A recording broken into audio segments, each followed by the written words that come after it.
بسم اللہ الرحمن الرحیم۔ ہمارے بہت سے دوستوں کا یہ خیال ہے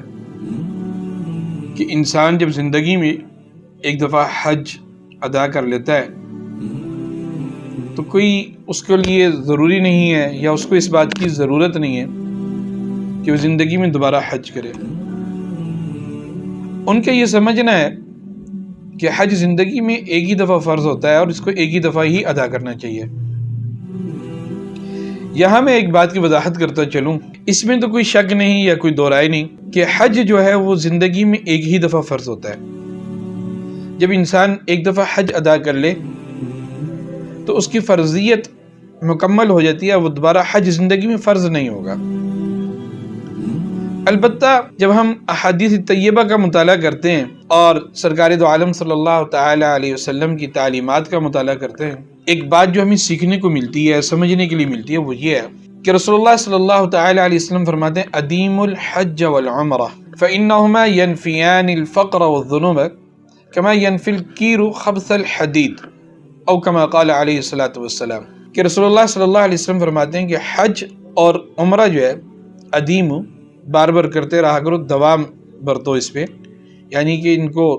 ہمیشہ کرتے رہا کرو، کیونکہ حج اور عمرہ جو ہیں یہ انسان کے فقر کو اور انسان کے گناہوں کو اس طرح ختم کر دیتے ہیں کہ جس طرح بھٹی لوہے سے زنگ کو ختم کر دیتی ہے۔ بلکہ ایک موقع پر سرکار دو عالم صلی اللہ تعالی علیہ وسلم نے اس بات کو یوں بیان فرمایا، تابعوا بین الحج والعمرہ فإنہما ینفیان الفقر والذنوب کما ینفی الکیر خبث الحدید والذہب والفضہ، کہ رسول اللہ صلی اللہ علیہ وسلم فرماتے ہیں کہ حج اور عمرہ پہ در پہ کرتے رہا کرو، یعنی کہ ایک دفعہ حج کر لیا تو ابھی کافی نہیں ہے، بلکہ انسان کو کوشش کرنی چاہیے کہ دوبارہ وہ حج ادا کرے، وہ سہبارہ جائے،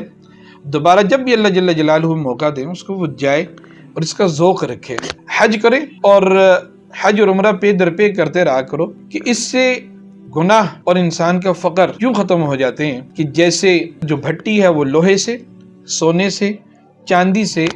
آگ جو ہے وہ اس کے زنگ کو، اس کے میل کو، چیل کو ختم کر دیتی ہے۔ یہ دو احادیث میں نے آپ کے سامنے پیش کی ہیں۔ ان دو احادیث سے ہمیں سرکار دو عالم صلی اللہ تعالی علیہ وسلم حج اور عمرہ کی بار بار ادائیگی کی صورت میں دو فوائد بتا رہے ہیں، یا دو خوشخبریاں دے رہے ہیں۔ ایک آخرت سے متعلق ہے اور ایک دنیا سے متعلق ہے۔ آخرت سے متعلق تو یہ ہے کہ اس سے گناہ معاف ہو جاتے ہیں، انسان گناہوں سے پاک ہو جاتا ہے، اور دوسرا فائدہ یا دوسری خوشخبری سرکار دو عالم صلی اللہ علیہ وسلم ہمیں بتلا رہے ہیں، وہ یہ ہے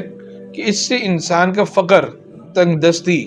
مشکل حالات ختم ہو جاتے ہیں، بلکہ انسان کے رزق میں برکت ہوتی ہے، وسعت ہوتی ہے، اور یہ دونوں چیزیں ایک مسلمان کی ضرورت ہے، دنیا میں فقر کا ختم ہو جانا اور آخرت میں گناہوں کا مٹ جانا۔ اور ان کے لیے جو اللہ کے رسول صلی اللہ علیہ وسلم نے بہترین وظیفہ یا بہترین عمل بتایا وہ یہ ہے کہ پے در پہ حج اور عمرہ ادا کرتے رہا کرو۔ تو ان احادیث سے اور دیگر تعلیمات سے ہمیں یہ بات واضح ہوتی ہے کہ حج اگرچہ زندگی میں ایک دفعہ فرض ہوتا ہے، لیکن انسان کو کوشش یہ کرنی چاہیے کہ وہ پے در پہ حج اور عمرہ ادا کرتا رہے۔ اللہ جل جلالہ مجھے اور آپ کو عمل کی توفیق نصیب فرمائے۔